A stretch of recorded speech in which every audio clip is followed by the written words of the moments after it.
If S denotes the area of curved surface of a right circular cone of height h and semi vertical angle alpha, then S equals, S की value क्या है? ठीक है बच्चे, सवाल में अब देखो ध्यान से समझिएगा, मैं आपको पूरा समझाता हूं। मान लीजिए जैसे कि कौन है, मान लीजिए कि जैसे कि ये क्या है बच्चों, एक कोन। इस कोन के बेस की रेडियस कितने प्यारे दोस्तों? आर है ना, आर छोड़ो प्यारे बच्चों। इस कोन की हाइट बताइए, सवाल में क्या है इसकी हाइट? एच। एच पता है ना, एच हाइट को रिप्रेजेंट करता है। अल्फा क्या है? अर्ध शीर्ष कोण, सेमी वर्टिकल एंगल। देखो ये वर्टिकल एंगल का आधा है, अल्फा यही है ना, वर्टिकल एंगल का आधा हो गया। सेमी का मतलब क्या होता है? आधा। ये अल्फा है। एस क्या है प्यारे बच्चों? Curve surface area. तो आपसे एस की वैल्यू पूछिए। S denotes the area of curve surface of right circular cone. अब बताओ कोन का कर्व सरफेस एरिया क्या आएगा? पाई आर एल। ये आएगा ना भाई।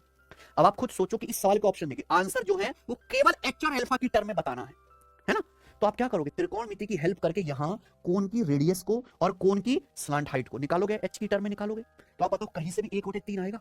नहीं आएगा ना। यानी कि ये आंसर तो पॉसिबल है ही नहीं बच्चों। 1/3 तो आना ही नहीं चाहिए, आना ही नहीं चाहिए ना। ये आंसर पॉसिबल नहीं है, क्योंकि यहां से रेडियस और स्लांट हाइट दोनों क्या हो जाएंगी? इक्वल। ये भी संभव नहीं है। तो आंसर क्या आना चाहिए था वैसे? सी। कैसे आएगा मैं बता देता हूं, ध्यान से सुनिएगा। जैसे प्यारे बच्चों ये एक समकोण त्रिभुज बनना है 90 डिग्री, ये ना बच्चे, ये हाइट दी है, ये सेमी वर्टिकल एंगल, मुझे निकालना क्या है? रेडियस। क्या निकालना है? आप बताओ इस, ये अल्फा के लिए ये क्या है? इस कोण अल्फा के लिए ये क्या चीज है? अल्फा के लिए सामने वाली साइड क्या है? परपेंडिकुलर लंब।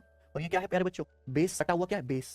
तो ये परपेंडिकुलर और ये बेस क्या होता है? परपेंडिकुलर बेस में रिलेशन साइन टेन क्या होता है? टेन। टेन बराबर परपेंडिकुलर बटा बेस। तो मुझे क्या लगाना चाहिए? टेन। अगर मैं यहाँ पे टेन अल्फा की वैल्यू निकालूं तो क्या आएगा प्यारे बच्चों बताओ? अल्फा के सामने आर क्या है? परपेंडिकुलर लंब है बच्चे, और 90 से अल्फा से सटा हुआ एच क्या है? बेस। तो यहां से कोण की रेडियस कितनी आ गई? एच टेन अल्फा आ गई ना, गुणा हो जाएगी एच टेन अल्फा। कोई समस्या?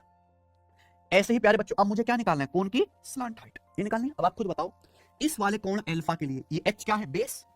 अल्फा के लिए अल्फा के सामने वाली भुजा लंब होती है, अल्फा से सटी हुई बेस होती है। 90 डिग्री के सामने क्या है? हाइपोटेनस कर्ण। कर्ण है ये। तो अल्फा के लिए एच क्या है? बेस। और 90 डिग्री के सामने एल क्या है? कर्ण। तो बेस और हाइपोटेनस में क्या रिलेशन होता है? बेस और हाइपोटेनस में रिलेशन क्या होता है बच्चों? कॉस।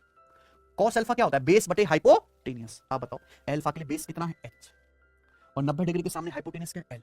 तो यहां से मुझे बताओ अगर एल की वैल्यू निकालनी तो क्या आ जाएगी? एल ऊपर आ जाएगा, कॉस अल्फा नीचे, एच बटे कॉस अल्फा। और एच बटे कॉस क्या आ गया? H sec alpha. एक बटे कॉस क्या होता है? सेक। आई ना बात समझ में? तो भैया मैंने रेडियस की वैल्यू भी निकाली, स्लांट हाइट की वैल्यू भी निकाली, दोनों ही वैल्यू निकाली है किसकी टर्म में? हाइट और अल्फा की टर्म में। तो curve surface pi R L, radius कितनी? एच टेन अल्फा, और एल कितना है? Into H sec alpha.